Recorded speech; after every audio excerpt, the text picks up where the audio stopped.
The interview you're about to see with Rose Kennedy is really quite rare. I don't know of other shows that she appeared on.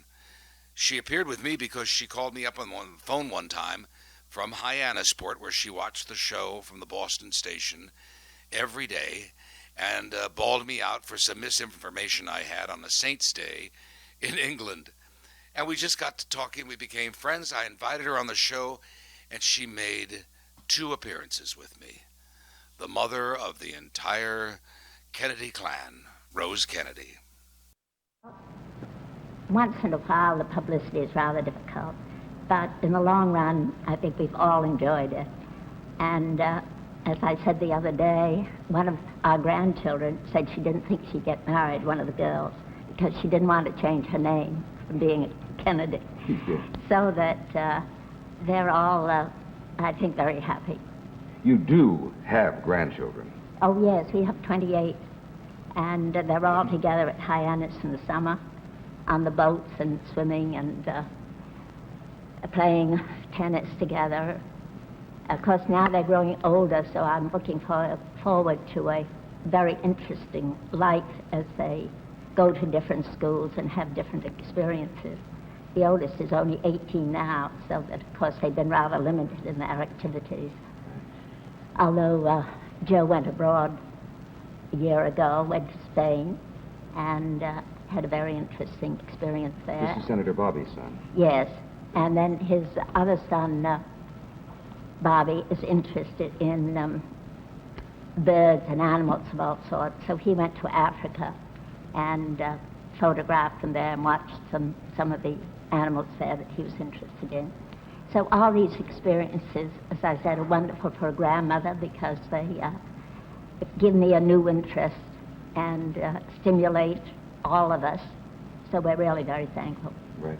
Have any of the grandchildren shown an interest in politics? No, but I hope they will later. Of course, they are interested, but as I said, they've been so young that they haven't, of course, been able to do anything very much yet. Kathleen did go to an Indian reservation a year ago, one summer, because Bobby, her father, was interested in the disadvantaged groups, and of course the Indians are one of those groups. Absolutely. And she went out there in Arizona and spent a month, 6 weeks. Do you really keep track of every single one? Well, not every single one.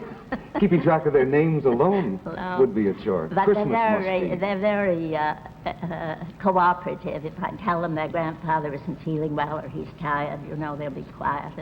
And so we really don't have very much difficulty. Is the ambassador all right? Yes, he's at Hyannis. We stay there now. Right. When the family's all together, the 28 grandchildren, the parents, you, the ambassador, what do you talk about? Well, I can tell you better what I talk about when we were growing up, or our children were growing up.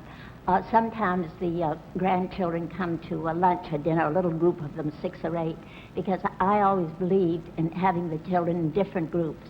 So with the older ones, you could discuss more advanced subjects than you could with the younger ones. And then if you have a large group, the older ones will do all the talking, you see, and the younger ones never get a chance. And that's very bad for the younger ones. So it's better to have 2 groups, and then that gives them all a chance to participate, which is very important, because then they get confidence, and when they go out, they're able to talk, and they're articulate. So when my own children were growing up, and now when the grandchildren come, I try to do the same thing. And for instance, now we'd be talking about Thanksgiving in Plymouth Rock, because we live very near Plymouth, you see, and what the Pilgrims ate for Thanksgiving dinner. And the shellfish, I read a while ago, they ate a lot of shellfish. And of course that's natural, because now we're getting scallops down at the Cape. So the children then are interested, and they're interested in getting scallops, for instance. And then we're wondering and comparing notes with what people did in those days, and they've seen Plymouth. And I always kept my own children interested in the holidays, and then in the church holidays too. I used to ask them, for instance, of course we're Catholics, what color the vestments were at church. And if they were red, we'd say, well, that was because it's the Feast of the Martyr. And we'll see the lions this afternoon at the zoo, who used to chew up the... The poor Christians. I remember one time when you wrote me a letter scolding me for not knowing which Sunday was on the air one time. Yes, well... But it sounds as though there's no generation gap in your family at all. The young were listened to, and... Yes, but they must participate. So then with the younger ones, we talked like little Willie Smith last year. I said, what did the Indians give to the Pilgrims? And he thought for a while, and he said, yes, they gave them corn. You see, he had heard that in school.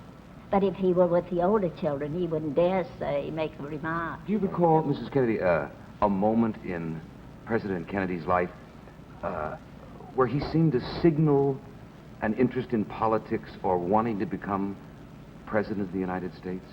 Or was it a natural kind of evolution? Well, you see, it was natural because my father was in politics, and Yes. Mr. Kennedy's father was in politics. And my father was a congressman when I was only 5 years old. I met President McKinley. My children tell me not to say that. But, Why did they tell you that? well, because, of course, I'm an octogenarian practically. And we were at the White House, my sister and I, and we were presented to President McKinley, and Mrs. McKinley, she was coming in from a drive. And he said that my sister was the prettiest little girl that entered the White House. So these things all go back to a long time. And Jack, I remember, was interested, the president, the late president. He couldn't understand why a governess whom we had would rather be under the Queen, she was a Canadian, under the Queen, than she would be under the President of the United States. I remember that interested him and intrigued him, even as a little boy. Right. Why wouldn't you rather be in the United States under the President? And of course, she was adamant. She said no, she wanted to be under the British. And so these things, as I say, add to their interest. And I think the more children are interested in, the more things they're interested in, the finer human beings they are, because then they never get bored and they never get boring. And I recall one time on the show with Senator Bobby, we were sitting and talking about some bills that he had in Congress, and suddenly it occurred to me, he wasn't prepared for it, and I said, Senator, what was it that your parents told all of you children that made you want to devote your life to public service?